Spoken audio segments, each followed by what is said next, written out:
So today's event, I'm delighted to be here. It's a very important event, bringing together of trade union leaders from the United States of America, trade union leaders from the island of Ireland. I honestly believe that this is very important on the basis that austerity knows no boundaries. The policies being pursued by the Troika in Europe are exactly the same policies which are being forced upon workers right across the globe. There's a global squeeze on wages, a global squeeze on labour in favour of capital, and I think we need to mount a global fight back against this unfair and unjust kind of austerity policy. And I think today could be a very important starting point in doing that. I mean, the Walmart campaign in the United States is exactly what we're facing here. We're seeing more precarious work, more part-time work, more casual work, workers being terrorised on the job in relation to the number of hours they get every week. And that control factor by major multinational corporations in controlling the behaviour of their staff and de-unionising, and that fear factor is exactly the same here as it is in the United States. So we can see big similarities with the behaviour of multinational retailers both here and abroad. The greatest protection against zero-hour contracts or any abuse of your contract is unionisation and mobilisation, and I think that's something which the trade union movement globally has got to get to grips with.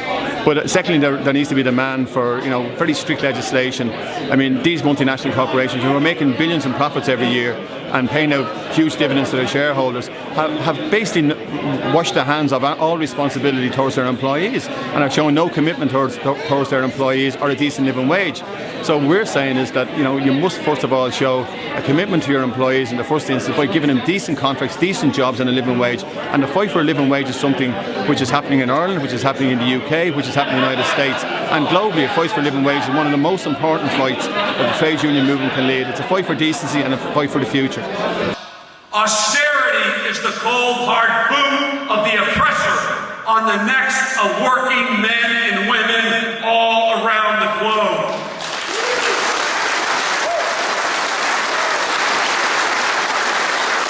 It is the devil's pact with the global forces of greed. It is the demolition of social services, government functions, infrastructure spending, and the lives and futures of working class families.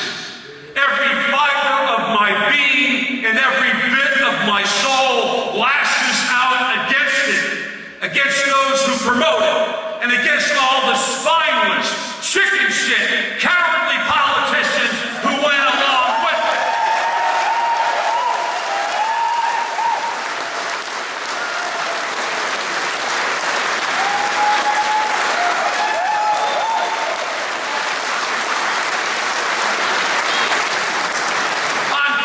Sinn Féin not only stood up against austerity, but continues to resist it. But I am disgusted that so many so-called liberal and pro-worker politicians allowed it to be shoved down their throats rather than shoving it up somebody else's ass, brothers and sisters.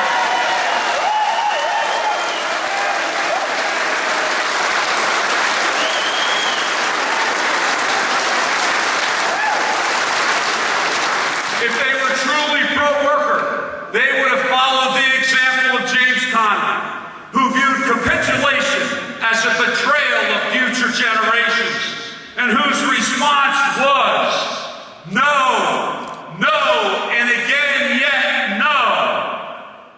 In the United States, we've been facing similar problems with sequestration, debt limits, budget cuts, and government shutdowns. A small and radical group of total and complete assholes, the Tea Party in the United States, a bunch of hardcore fanatics, just held the U.S. government hostage and terrorized the global economy with threats of default. Worse yet, these clowns, they may do the same thing again in a few more months, all to impose regressive policies that would hurt our economy as much as austerity has hurt yours. We do not deny the economic challenges we all face and the need to find solutions. But brothers and sisters, there is a right way to do this and a wrong way to do this. Driving wages down, taxing the poor more than the rich, and hollowing out the middle and working classes is the wrong way. Such policies are not only unjust, unfair, and immoral, they are short-sighted counterproductive, and deeply harmful to the entire economy.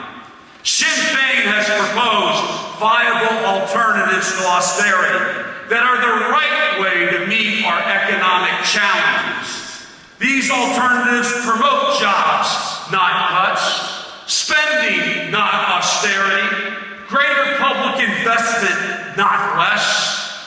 Brothers and sisters, as we celebrate the 100th anniversary of the Dublin Lockout, it is our task to make this right way a reality.